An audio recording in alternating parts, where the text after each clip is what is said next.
to get through this first bit. Okay. So yeah, thanks everybody for coming so late. If it is late where you are, it may not be if you're somewhere a bit sort of Eastern, I suppose, or Western, though Eastern. Well, there's a lot of different places I'm getting people interested from for this kind of subject, because this is something that is a universal issue at the moment. It's something that's really developing. I want to take a little bit of time tonight to present what I've been learning about online training, who I am, what I've learned about online training, what's going on in the world and what people are doing right and what they're not doing right. And then really try to open up to Q&A in the end. Hopefully some people will have some questions, and if not, then it'll be a nice short webinar, because actually the shorter the better. I've done a lot where they've gone on for an hour and a half, and I don't know where people would ever find an hour and a half to watch a webinar, but yeah, anyway. Hopefully this will be a little bit quicker. So I'll try to keep the theory to a minimum. I have a tendency to go on and on about theory, and so I really want to try to just give you the key points, things that I've noticed about online training and what works and what doesn't through my own experience. So who am I? Richard Osborne, and I worked in language training in Paris for 8 years in Paris in a school. Which here means a training institution. So I was training in businesses, teaching adults how to speak English in their jobs. And I was doing that full time. I was really lucky. I was able to do that 6 to 8 hours a day for 8 years. And so got a lot of experience. And at the same time was studying for my DELTA, which is a qualification to learn how to design programs and do better needs analysis. And after a while, only a few years, I think I really started noticing a lot of companies that were coming up doing e-learning. So saying to teachers, you know, the future is going to be computers. You know, that was something that's been going on since the sort of 2000s, when, you know, websites became more popular and people started saying the future is going to be computers. Education is going to be democratized. Watch out, education industry, because everybody's at risk. You're all going to be losing your jobs, etc. And so that's been the discourse for probably the last couple of decades.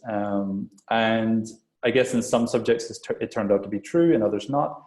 But of course there was that wave in language training of people saying, okay, let's see if we can replace the teacher with a computer, with some quizzes, with something like that. And, you know, just to cut a long story short, the reason why I wrote that article as well, saying that online language training sucks, is because what happened was people used technology to basically put the course book online. So they weren't putting language training online. They were putting the course book that a teacher would normally use as a support to train somebody and to support somebody learning a language.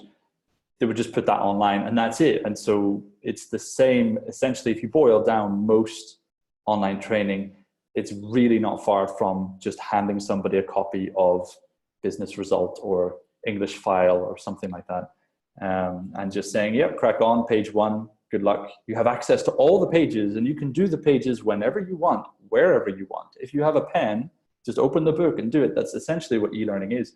But you get carried away with the technology side and you get really excited about the technology, because people are like that. I'm like that. I get excited about technology. And you get your vision clouded as to the actual utility of what you're doing and the actual efficiency of what you're doing or not. So that's why for me, most online training sucks, is because most of it is not considering the whole process of what it is to teach somebody a language. You know, you would say, well, you need to put the teacher's part online too. And they would say, well, what's the point in that? Then we're not going to save any money. And say, right, well, if that's your only objective, then that's where you're going wrong. So that, you know, I got into that area. I looked at all the solutions. I tried all the solutions. I made them work my own way. I made them work by including myself in the process, by taking a special interest in what the learners were doing and keeping up to date with them and pushing them and, you know, talking with them about the e-learning process.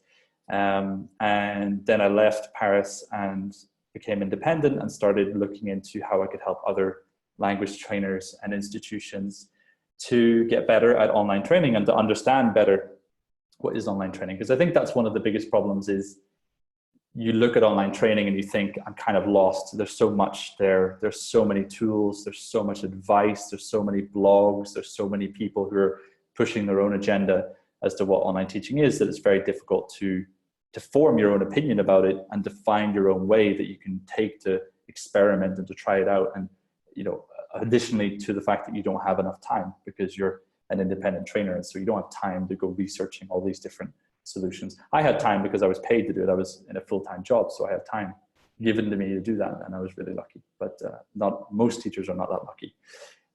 So I wanted to give the key things that I've learned. I'll try to be quick. I'm already rambling, and we'll get to the part where then we can open the mic and see if anybody else has any questions about that. So yeah, what are the key things that I've learned about online training? The key factors to success. You'll notice the little LearnBook symbols because when I do presentations, I'm probably going to talk about my own platform at some point because I developed my own platform that satisfies most of these things for me. And that's something that I promote, obviously, to language trainers. But I'm not going to talk about that explicitly tonight. I'm going to give you advice based on the other tools that I've used that I like and that were precursors to me developing my own platform. So the key things are, and I'll go into detail about each one, being honest is really important today, more important than it ever has been before. And I'll explain why. Simplicity, because we live in a world where people are used to technology and they expect simplicity today and things that they use. Presence, because without you, there's no point in even trying to get someone to do something online because you, the teacher, are the most important thing. Meaningfulness in the sense of which we know already from our own language classes, but the practice and the materials, the content, the language content we're giving has to be meaningful in some way to the learner, or else there's no point in trying to get the brain to remember it because it's just, you know, it's rote learning at that point. It's not going to work. And finally, practice. So the thing that is, again, obvious to anyone who's a good language trainer, but we quickly forget about it because it's the most complex part of the technology process would be, how do I get my learners to practice something? I don't know that technology, so I'm just going to avoid that completely. And I'll take care of that in the face-to-face part of my course. Okay, fine. But you really have to be very careful to integrate it right. And for me, preferentially, you should be doing practice in each thing that you do even online. So face-to-face is a different kind of practice to the kind of practice you do online. But anyway, I'll talk a bit more about each of those points. The first thing is the honesty part, and this is tied in, I suppose, to the presence part. The most important thing here when you're doing online training, for me, the number one thing today, because you're online, somebody's initially going to have a look at who you are. I mean, that's one of the things about online training is trying to attract people in a sea of competition is one of the greatest challenges to the online trainer. You're either going to sign up to a website like italki or something like that and, you know, accept a very low salary and in return get a big sea of students. And so even though you're competing with 10 or 100 other teachers at the same price or lower in countries where they're able to accept a lower salary, you're still getting those learners at some point. There are learners coming to you. You don't have to really make an effort for it. So I think that's something that's attractive, but you're never going to break out of that cycle because you're never going to get to the point where you have 500 five-star reviews. And so you can charge 50 euros an hour for your training on italki. It's just not possible. So the key is to try to break out on your own, get out on social media, particularly Instagram. Instagram has a huge amount of attention on it today. People are under the impression that it's only for kids and teenagers. The demographics show otherwise, that it is 30% teenagers, but it's also 30% 20 to 30-year-olds and something like 17% 30 to 40-year-olds. And so there's almost half of the users of Instagram are between the ages of 20 and 40, which is potentially your target. Or maybe you're teaching kids, in which case Instagram is also a target because there's kids from, you know, age 13 or whatever, maybe even younger if they can blag it. So that's a platform where you can get a lot of attention and potentially drive a certain percentage of that attention into paying customers. Whether it's as simple as just saying, I'm available for Skype classes, here's my calendar, and you can use a tool like Calendly, which is a nice online booking tool. It's mostly free, or you can pay a small amount per month to use it, but you put in your own calendar, if it's your Google Calendar or whatever, when you're free, and people can come in and book you, and they can even take payment for that through the Calendly. I should actually just show you the website, shouldn't I? Because I'm kind of talking it when I could just show you. So Calendly, I highly recommend checking it out, because it updates itself live based on your own calendar. So if you have a kind of family event that comes up at the last minute, you stick it into the automatic lights in this place. You stick it into your personal calendar, and it will automatically update the Calendly calendar. I know this seems like it's not really related to the honesty point, but we'll get there. It will have some sort of relevancy. You'll see. And it's not worth missing out on a tool like this. Go and check it out. Like I said, you can take payments through it, so people could pay credit card payments for each lesson that they book, basically, which could be quite cool, depending on what your model is. So, you know, there's a very easy way to get people coming through Instagram into whatever your paid offer is, whether it's you've got an online platform that you use and you develop the whole course, or you've just got Skype lessons and, you know, people can book you through Calendly or whatever. The key there, and what makes the difference, if you go on and look at which teachers, because you might think about that and you might think that sounds crazy, that would never work. But if you go on Instagram and you have a look at the teachers who have 100,000 followers, they're the teachers who are just basically recording videos of themselves walking through their garden or something like that, and they're just, you know, 60 seconds, and they talk about the word of the day, and that's enough. If they do that every day, once, twice, 3 times a day, to get a ton of followers. And what they're doing there is just showing themselves, because the thing that convinces learners to do the training, you have to remember, I said, you know, spoiler alert, what is it that your learners like most about your courses? Obviously, it's you. You're the trainer. You're the person that they are attracted to, that they want to train with. So, oh, that didn't work. Go back. Yeah, of course. There we go. So, you know, a typical teacher here, this is what happens when people get to know you in your language classes. You know that most people develop quite a good relationship with you, and you get this friendship that develops between teachers and learners quite easily. Because of the nature of what we're doing, we are running classes where we are talking about their personal lives, because it's the easiest way to get them to express themselves. And that's all we want them to do, is express themselves. So we end up learning about each other through the nature of what we're doing and learning a language, just with this social contact. So putting yourself out there on Instagram, on the internet, if it's YouTube, if it's your Facebook page, if it's whatever, your LinkedIn channel, people are going to see you, and they're going to get a taste of that person that they will probably fall in love with in a certain way when they start their training. So that's why these guys are winning, is because they're not putting out a kind of fake Cambridge style. I don't know if you've seen the Cambridge channel, what they've done recently with some new characters that they've made, where it's very kind of contrived and they've hired actors to do it.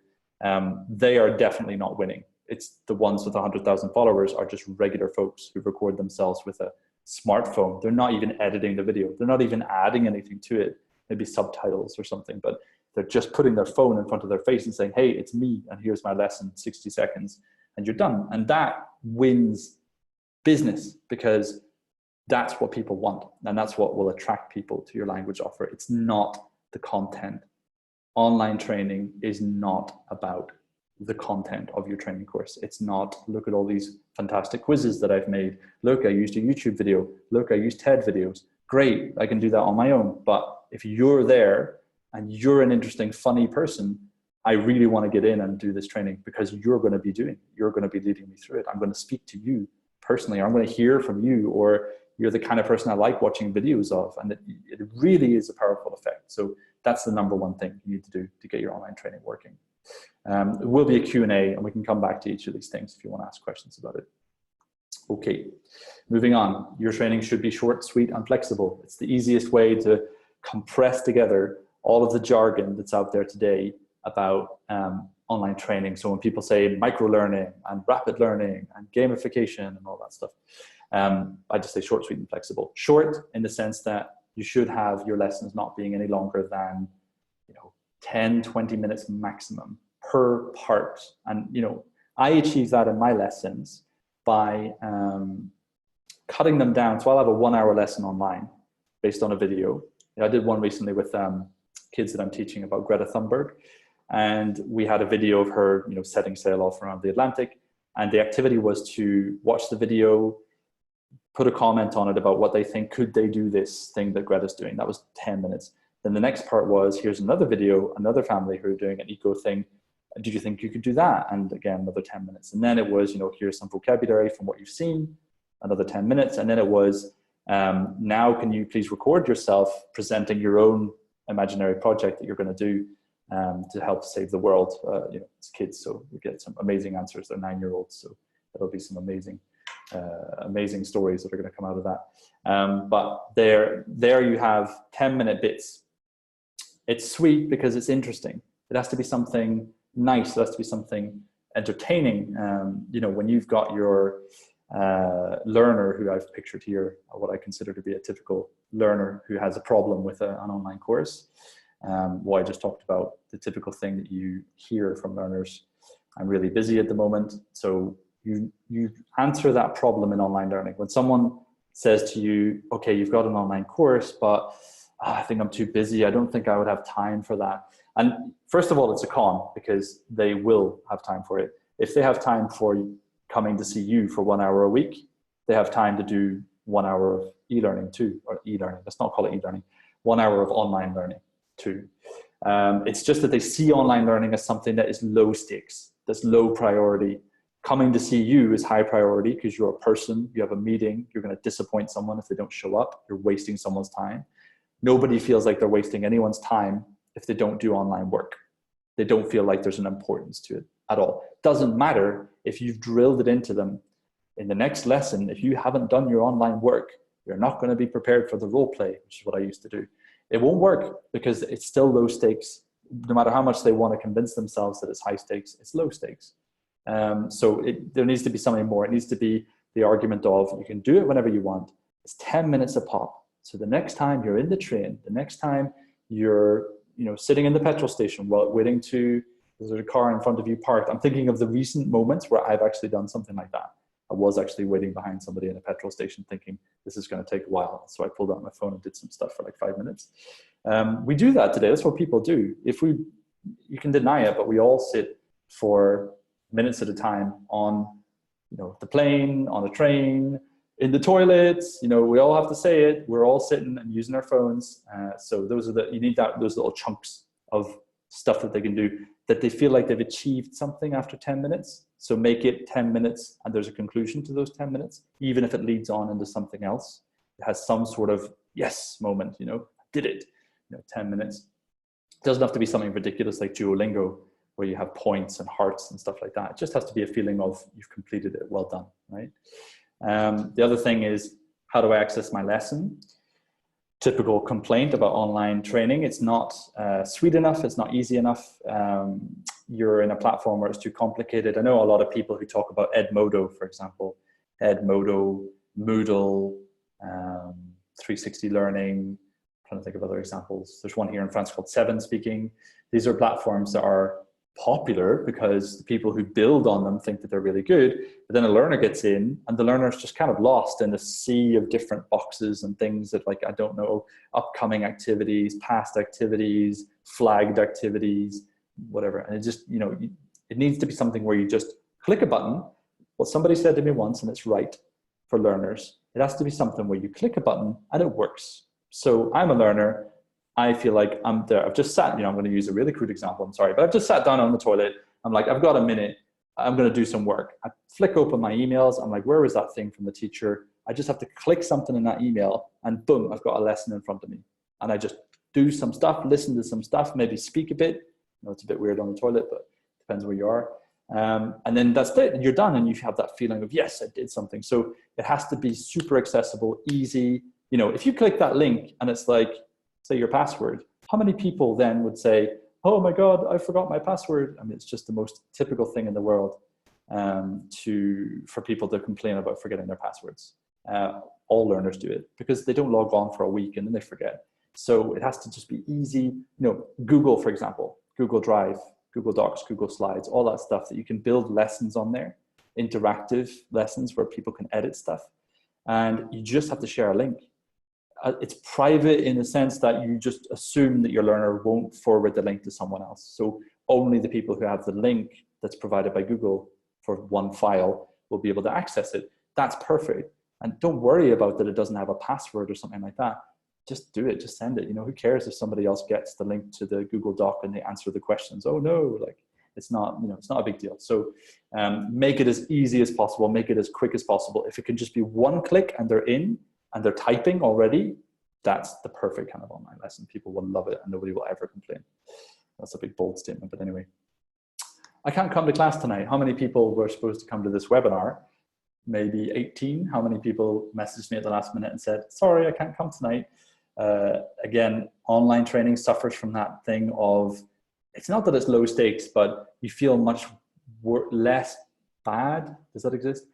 Much better, no, much less bad about canceling on someone who's doing online training. Because if I was in a classroom waiting for you and you sent me a message saying, oh, I'm going to cancel at the last minute, you know, I'd be pissed off. I'd be like, I'm sitting in this classroom and now I have nothing to do for an hour.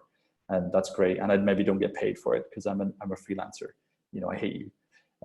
If you're online, if someone said, if everybody said, nobody's coming to the webinar tonight, I'd just go and eat my dinner because I'm not at home. I'm actually in a co-working space, but you know, imagine I'm at home. I'd just go eat my dinner. I'd just, you know, if it was the middle of the day and you didn't come to my webinar, I would just go on and answer some emails or do something else. You know, it wouldn't be, I think a lot of people thought it was at 9:30. Was that my mistake? Because there's 2 people who have just come in. Anyway, so that if you imagine the person sitting in front of their computer waiting for you because you're an online trainer, they know that if they don't come, it's not the end of the world because you're not sitting in a classroom. You can just go and play on Facebook instead or something. So it makes the excuse much easier to say, oh, sorry, I can't make it. Can we reschedule?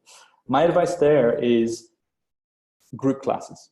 And that's what I've started doing. Forget about one-on-one. If you can at all avoid it, make it group. Even if it's just 3 people or 2 people, it means that if 1 or 2 of them doesn't show up, even if 1 shows up, you can still justify billing. And that sounds really cold, but you can still justify billing the other 2 because you did the class with 1. You recorded it because you're doing it on Zoom because you're clever and you don't do things on Skype. And you send the recording to the 2 who didn't make it. So you're still providing that 1 hour of training that they paid for. And in theory, they shouldn't be able to complain. At least you're not going to look like a money grabber for doing that because you still gave your time and it was still part of the package. Maybe you shouldn't bill them directly for that.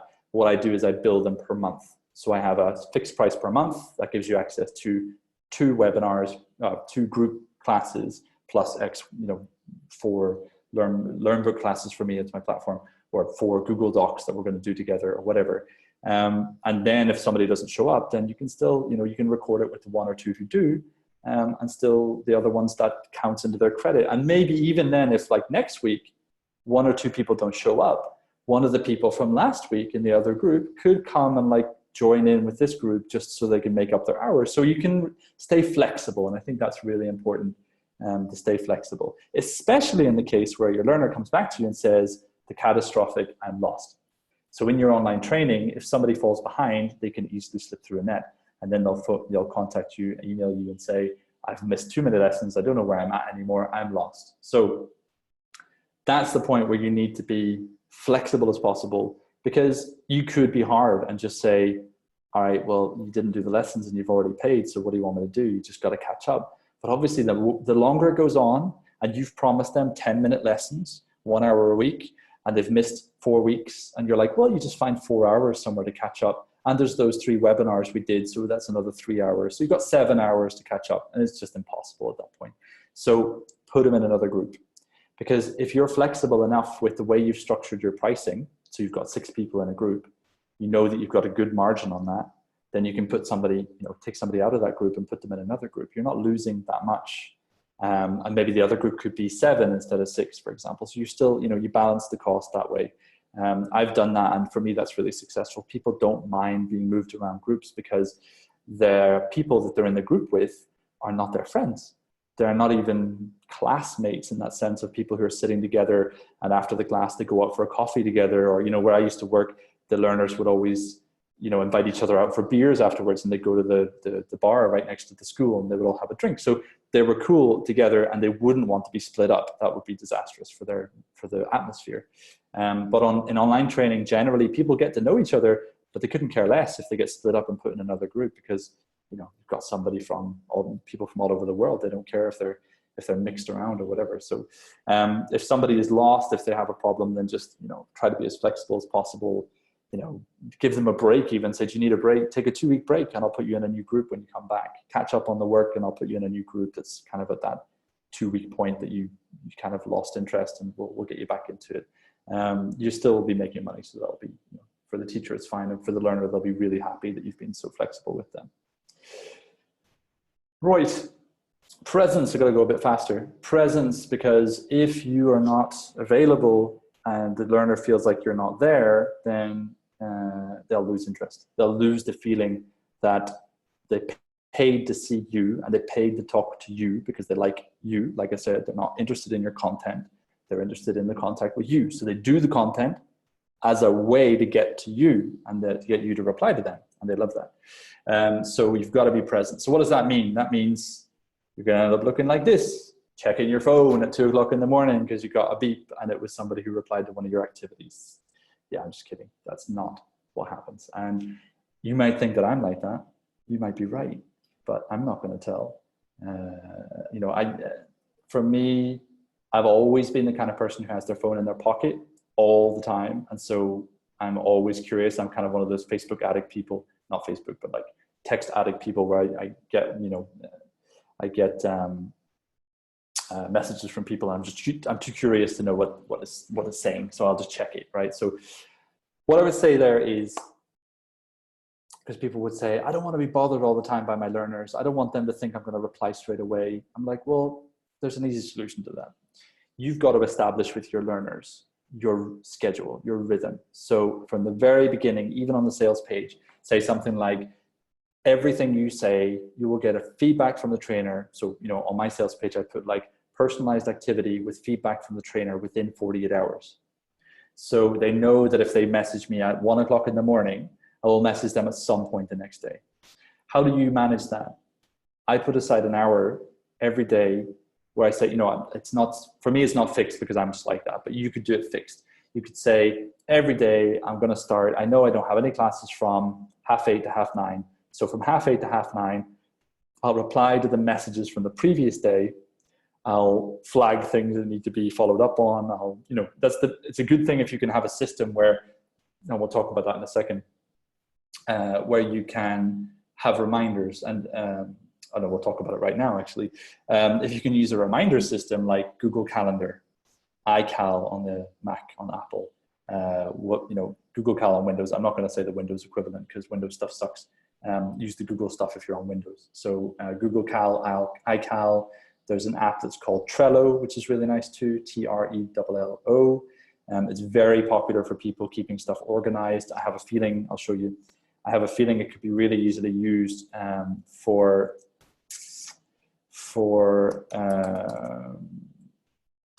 organizing your lessons and groups. You probably will have to pay at the point where you start getting bigger and you have lots of groups. It's Trello, Trello.com.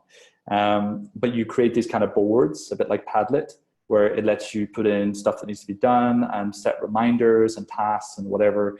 So that would be a nice way. You could even let your learners into it. That's kind of a thing I haven't tried before, but it could be really interesting, would be to pay for the plan where you can have collaborators and you can actually let your learners come in and you can, tag them and stuff. So you can say, this is assigned to, it's designed for teams, to assign teams work. But it could very easily be used to have a group of learners and say, this is the team. And next week's task is this. And there's a link to the Google Doc and there's a link to the YouTube video you have to watch. And there's the rubric. And then you assign that to the people who need to do it. And then each one of them has to come in and, upload a reply or type a reply or whatever it is, record a YouTube video and put the link in as their reply. But the cool thing is that you can set reminders. So you could set a deadline for the task like you would a team who's doing a project, and the learners will be reminded by email about that. So that could be a really cool thing to do to improve that. Sorry, I'm skipping ahead here. So that will be, that's my advice anyway about being present. You have to be present every day. You have to commit to online training. There has to be a commitment because you're going to do social media stuff. That has to be every day. Don't take a break from that.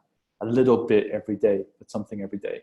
And you're going to have to be replying to learners, because the more you reply and the quicker you reply, even if it's within 24 hours, that's fine. The more they feel motivated because they think, oh, it's so cool. I send a message and then I got a reply. How sucky is it when you send a WhatsApp message to someone and it says read, and then they don't reply for like 2 days? I hate that. So do try to be present in your replies. And it can just be a little thing. It can be a little message, just like, well done, and, smiley face.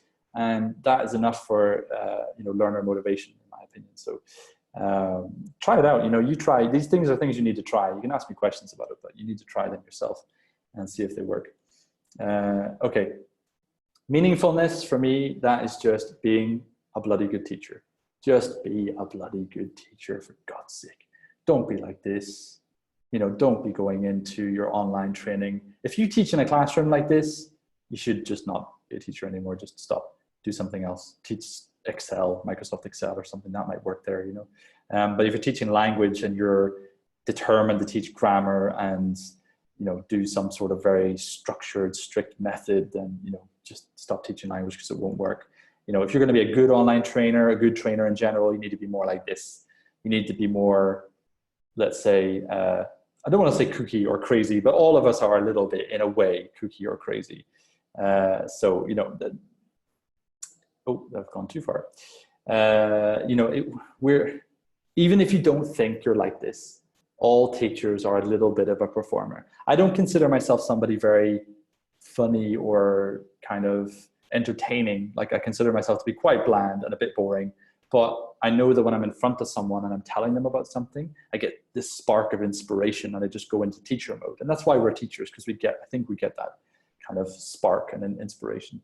And it drives me to make the interaction with my learner something that gives goosebumps. That would be my objective. If I could give somebody goosebumps, I'm thinking I'm doing a good job. So if I'm watching with my kids the Greta Thunberg video and they ask me a question about some environmental thing, and I happen to just drop a truth bomb on them that is perfectly timed and right, and just something that makes them think about the world and their place in the world, and they get like, oh, that kind of whoa moment, and I just get that whoa moment, and I'm being very Wayne's World about it, but that's for me a good teacher, somebody who's just wacky enough that they're the craziest person in the room, and so they help other people come out of their shell. If you're like this guy, you're helping people come out of their shell. You're helping people explore their self-expression without fear of people mocking them or what they're going to say. Because if you're showing, everything's on show here, you're telling them stories. I mean, coming back to honesty again, you're telling them stories about what's happened to you that day. You're telling them stupid stories like I was telling you about sitting in the petrol station and waiting behind the car and pulling out my phone. Just little silly things that they're like, oh, he can tell a story like that, and that's kind of boring and dumb. I could tell a story like that too. And then they'll start expressing themselves. If you keep it too rigorous and strict and you're all professional and I'm in a suit and I've got a shirt on or whatever, and this is serious business we're doing here, maybe in your country you're in, that's necessary. That's sad. I wouldn't want to teach in that country. I love it when you can just really be friendly with people and get them out of their shells. And online training, it's even more important, because in online training, you don't have the luxury of sitting in front of them and having a laugh. You're on a camera, so there has to be something that can get them talking into a computer where they feel like you're not really there, or there's like a break in the connection, and so they're like, oh, it's like talking to a robot sometimes. You really have to be extra fun, extra interesting, extra, even more than usual, searching for something deep and meaningful to talk about with that learner. And it should be something meaningful to them. Yeah, something that's meaningful to me or something that's meaningful to them. I've had a lot of conversations where I've talked about something that means a lot to me, and it's really inspired the learner. They've seen something from a perspective they've never seen before. So talk about your passions, even if it's something that might not interest them. If you talk about it with passion, then they will be enthused about it, even if it's something they never cared about before. So, try it. Try just being really honest and really just letting your opinion go. And you'll find that probably their opinion will come right back, and they'll be remembering what they've learned because they will have expressed it and got goosebumps. And if you get goosebumps, the word will stick in your head forever. That's science. Try to prove me wrong. What did I want to say? There's also a website you need to check out. If you've ever been looking for goosebumpy videos, this website is every single video will make your learners cry, which I think is great. So filmenglish.com. You probably know it already. If you don't, this guy is great. He's got a kind of collection of the best videos possible in the world. He's got loads of lessons. Check him out. Every single one of these videos is very emotional or taboo or controversial or whatever. They all make a really, really passionate and very powerful point about something. If you make each one of these videos into a lesson plan, you will have all your learners crying almost weekly. And I guarantee if they cry while they're learning language, they will bloody remember that language. So that for me is what it is to be a bloody good teacher. If you can give people goosebumps, or better yet, make them cry, you're doing a damn good job. Keep it up. Okay, next slide. I'm really kind of messing around here. I'm not very good at webinars, I'm really much better in person. Yeah, so practice. Obviously, I mean, I'm not going to go into the whole story about why it's so important to practice and why, language is a skill. It's taught in school as a knowledge subject. So everybody grows up thinking it's something you have to have knowledge about. And then you get out of school and you're like, oh, this knowledge is absolutely useless. What am I going to do? I better practice, I suppose. And you finally get up to the right level by practicing. So, it's obvious, but it needs to be said that online, you should also be practicing. You say, yeah, but they did a gap fill. They didn't practice. Yeah, but they looked up a video and they listened to the video with the subtitles in English. They didn't practice. They practiced listening, fine. But that's not what the objective is. The objective is to get them to do something with the language, to write or to speak. That has to be the objective. So the online work should be about that too. If it is, you've got an offer that outcompetes everything that's out there, because everything that's out there is based on the idea that the online part is the knowledge part and the Skype lessons or the Zoom lessons are the practice part. If you can make everything practice in some way, which is easy online, if I do a YouTube video and you have to watch it and listen to it, if afterwards you have to write a summary or write your own opinion about the subject or write what you would do in this situation, and you're using the vocabulary that we've done from the video exercise, then you're practicing. And then you come to a class with me and we elaborate on that and I ask you your opinion. Oh, that's really nice what you wrote. I would really like to know more. That's just the ultimate lesson. It's so easy. So, for me, that's just like, I want to leave you with this expression. Language knowledge is at best an optional prerequisite to language development. Who said that? Well, it was obviously Richard In-Your-Face Osborne. August 2019, the quote that I just wrote tonight. Yeah, so that was powerful. That's serious stuff. Anyway, that's it. We're done. So this is probably your face right now after all those bombshells. I'm going to open the mic to whoever wants to ask a question of the whole 6 people who are here. And anybody who wants to ask a question, go ahead. Yeah, I'm going to. Do you have to put your hand up? You can unmute yourself. If you want to ask a question, unmute yourself and I will name you and you can ask your question. Anybody at all? Or do you have to put your hand up? Maybe not.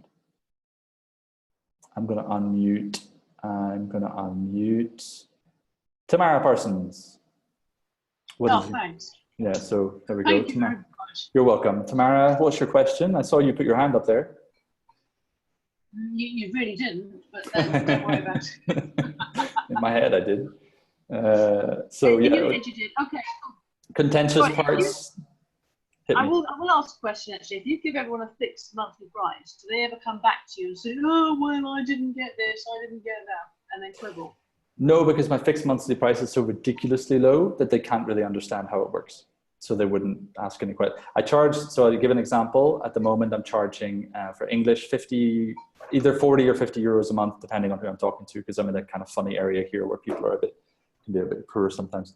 And so I would charge 40 or 50 a month, and it would be for 2 group lessons per month, which actually, I'm building it in a way that suits me money-wise, and I'm also building it in a way that suits the learners rhythm-wise, because actually 2 a month is enough for them.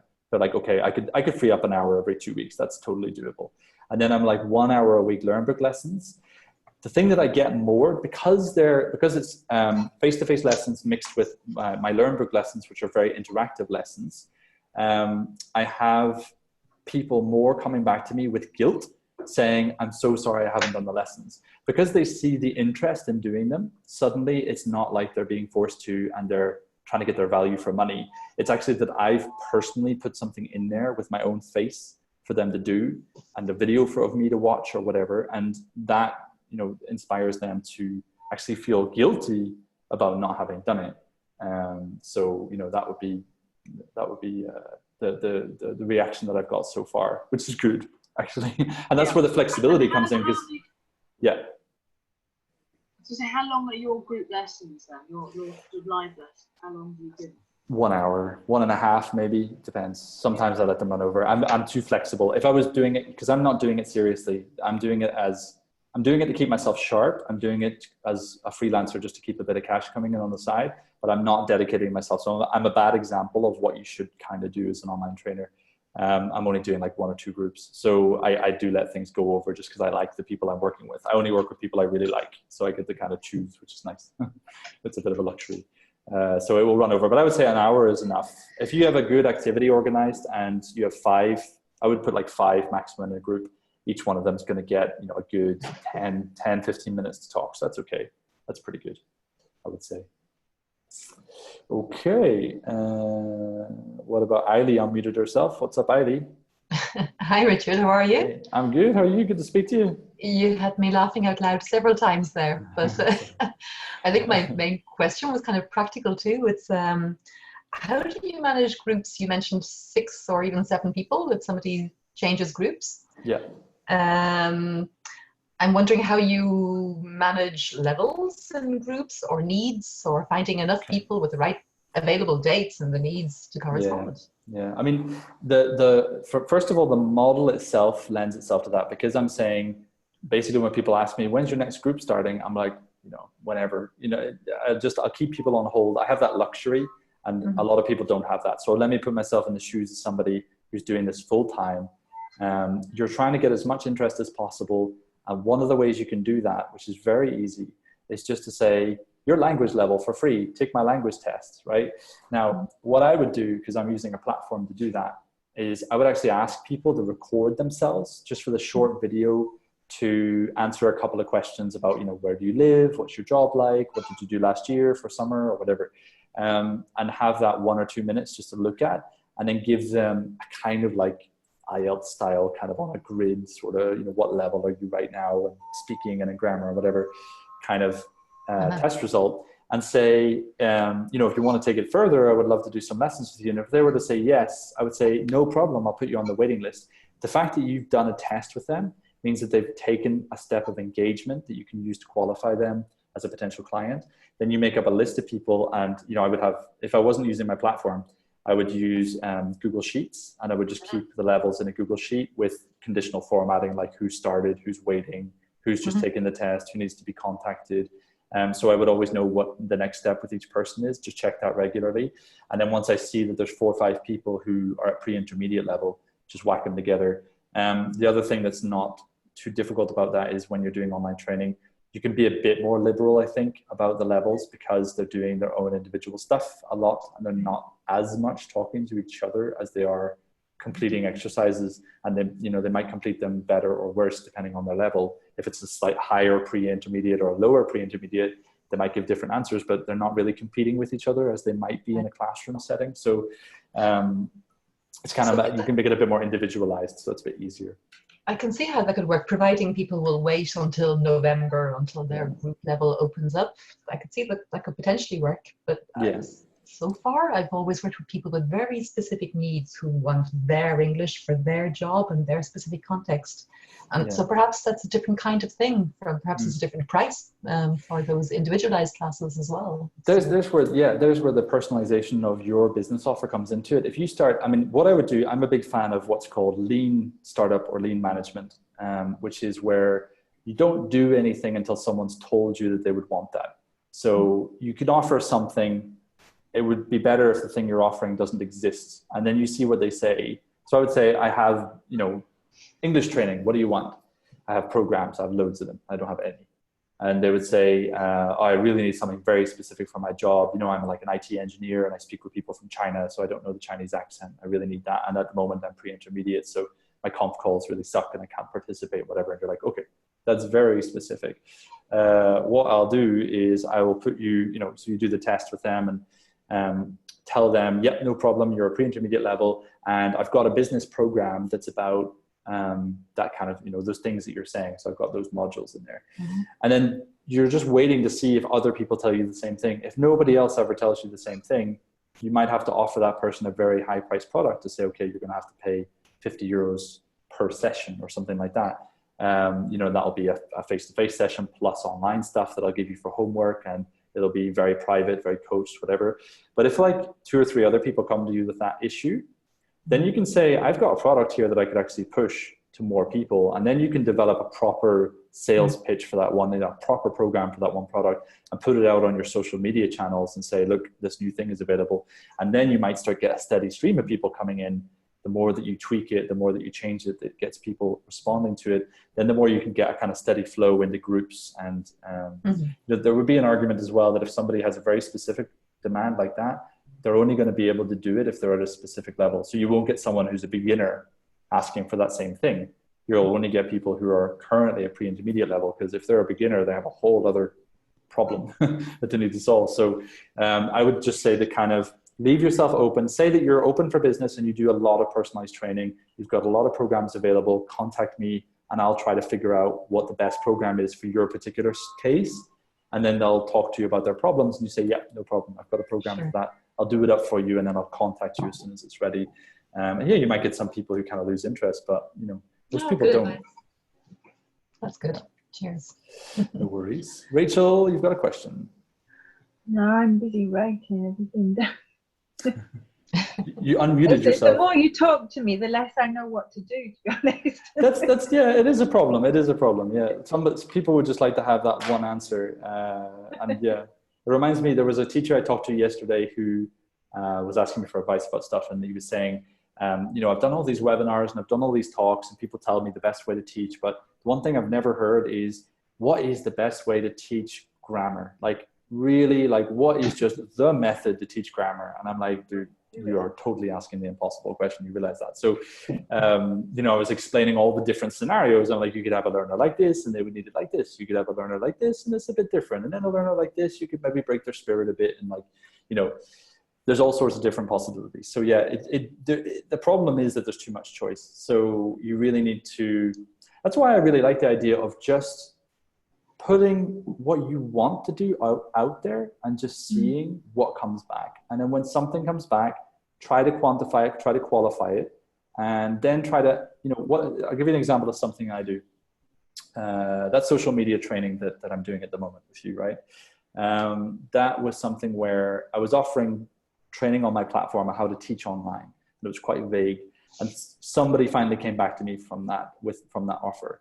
And I had a conf call with them and I talked to them about it, and they were kind of interested, but they were really telling me as well about what they wanted. And it's really important. I had to remind myself, I really need to listen, because I'm pushing my agenda to try to convince them to do this thing that I want them to do.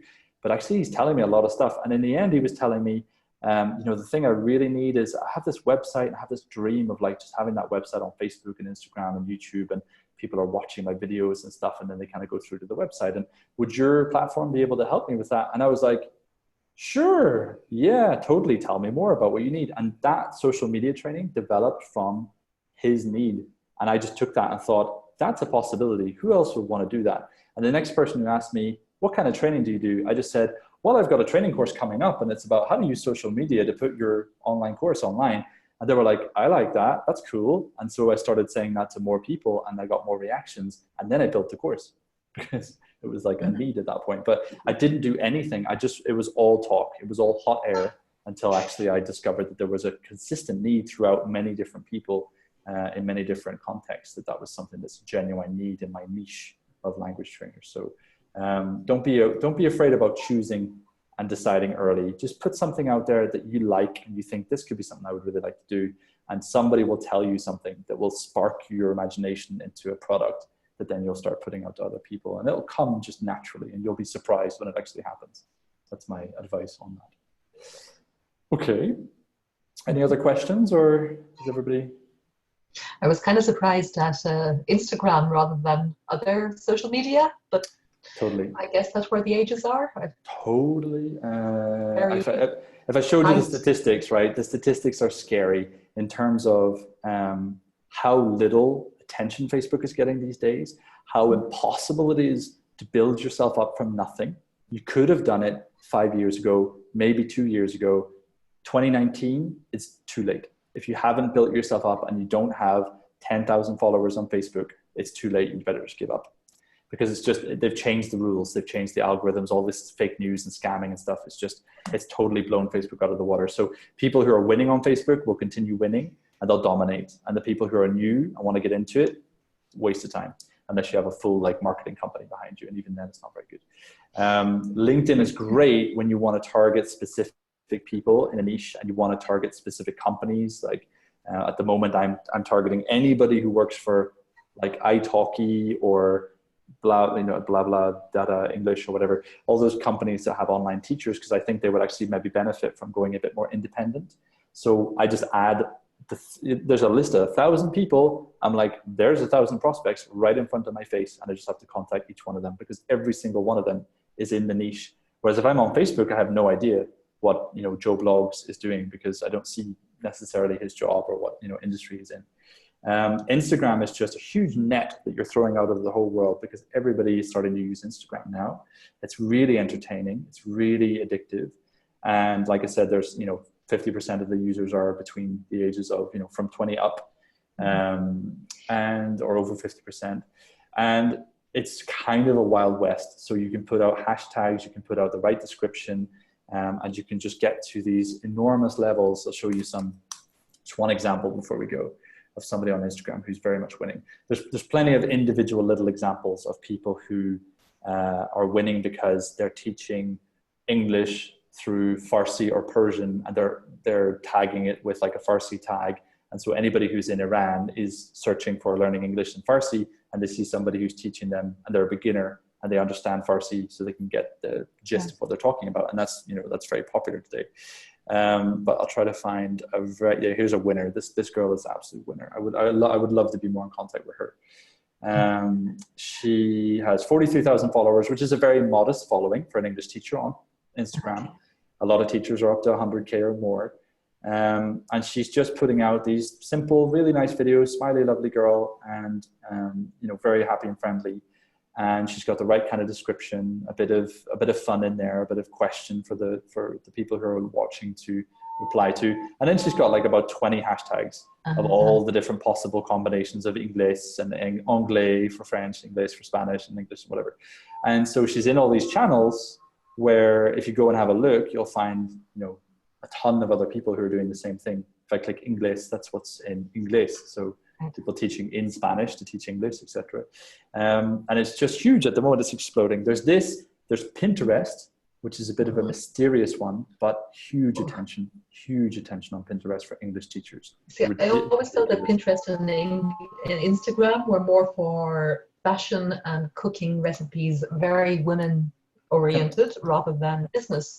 So, can I, if it is women oriented, women bloody want to learn English, because I'll show you something that will blow your mind. I'm going to search for learn English, and I'll show you some of the posts, because they have very interesting metrics on here as well. Let's find something that's popular. What would be popular? Probably, I don't know. This maybe. Okay, so we need to find somebody who's actually an English teacher, a full-time English teacher. That's an advertisement. That's got to be a good one. Cooking something, education level, I don't know. No, I'm not finding anything, but there are, you'll find people who are kind of full-time teachers on here who are putting up information every day, and their videos and their information that they're putting, the links that all go to their own website. Yeah, so this is the genius of Pinterest. Everything I'm putting on there that you're getting for free links you back to my website. Every single post has a link to my website where you'll just see, buy my Skype lessons, book me for a Skype lesson, 40 euros an hour, or take my course for 50 euros a month. And so it's genius, and you're talking millions of unique views of a post, which is ridiculous. Not even on Instagram are you getting this kind of numbers. So it's a mystery for me. Because I don't, maybe I'm not a girly girl, and so I don't really know about Pinterest. My wife does. I will ask her about it. That's I'll show you my page. My teenage daughter looks at it a lot. I bet she does. And I had the same impression. It was just like for arty things to do, etc. But she tells me it's not. For there we go. 30 bingo. 500,000 monthly viewers. That's unique viewers to this person's board. Next Step English. There are not that many teachers who've cracked the Pinterest thing yet, and I think the ones who have are genius and they're winners. There's way more on Instagram than aren't. This is the next virgin territory to crack. So here you're stepping miles out of the CPF world and everything. This is you're gone. People all over the world. Forget CPF. You're charging low price stuff, which is what's popular. There's a huge market out there in the international scene for low priced English courses on a monthly subscription. That's the model that everybody's using. And it's a big deal for kids, for teenagers, for university students who want to go, do their IELTS or something like that. It's all over the world. There's, I know people who are doing IGCSE. That's a huge thing. And there's a lot of the IGCSE or the International Baccalaureate people are learning stuff online or taking classes online because they're in Hong Kong and there's no good English trainer near where they live, and so they just go online, or they're so used to going on the internet to find things in their country, they just go online and they find the first thing they can. So there's huge followings, and you're not going to convert this into a lot of paying customers, but you'll get 1 to 3% of them who will go to your website. So if you have 590,000, that's not bad. If you can get sort of 5 to 15,000 of them to go to your website, that's good traffic. Anybody would be happy with that traffic, and might be able to convert a certain number of them. So I don't talk, Facebook is out for me. Twitter, forget about it. Do not even mention Twitter to me. It is horror. It is just the worst. It is a joke. If you want to get engagement on Twitter, the percentages are less than 1%. It's like 0.00% kind of numbers in terms of engagement. It's only for people who want to talk crap about Donald Trump that's pretty much it. Actually, I don't know what you would use Twitter for. Anything else? There are a whole lot of good ELT teachers on there. There are. I go and have a look at how many views they're getting. Take me. I'll take you right now. I'll take you and I'll show you. I've got time. I'm happy. We'll go and have a look. Take BBC Learning English as an example of what should be. I'm typing that in as an update. What should be huge. BBC Learning English should be huge. They, on Facebook, they have 3 million followers or more. I can't remember, 13 million. And here they have 500,000 followers, right? 500,000 people are getting updates about them. And they post something and they get 16 likes. If you take 500,000, boil it down to 16, 0.001%, 20 likes, 67 likes at a maximum, 120 likes. Oh, it's pretty good, but you're still down at 0.101% or whatever, 0.1%. I'm really bad at maths. 17 likes. It's just to show if you go onto their Instagram page and you have a look at what they're getting on Instagram, it's more. Twitter is the lowest of all engagement rates. So you can put stuff on there. People put stuff on there just thinking, I'm putting myself out there. I'm advertising myself on the internet.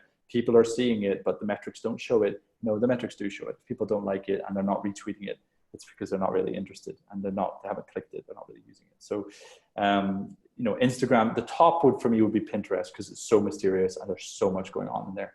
You have to crack that nut. Instagram is really obvious. You can copy what people are doing very easily and get in on that pie this year, because next year it will be saturated and then we'll change the rules probably.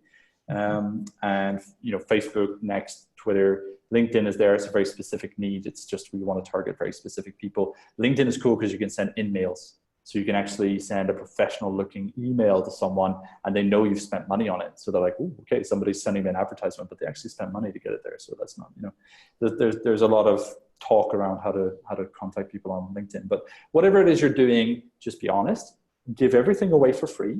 So teach something for free. Don't make it that you have to click something to get the rest, or pay to get the rest, or it's a premium or whatever. Just put everything out there honestly. Show who you are. Show people that you're an amazing teacher.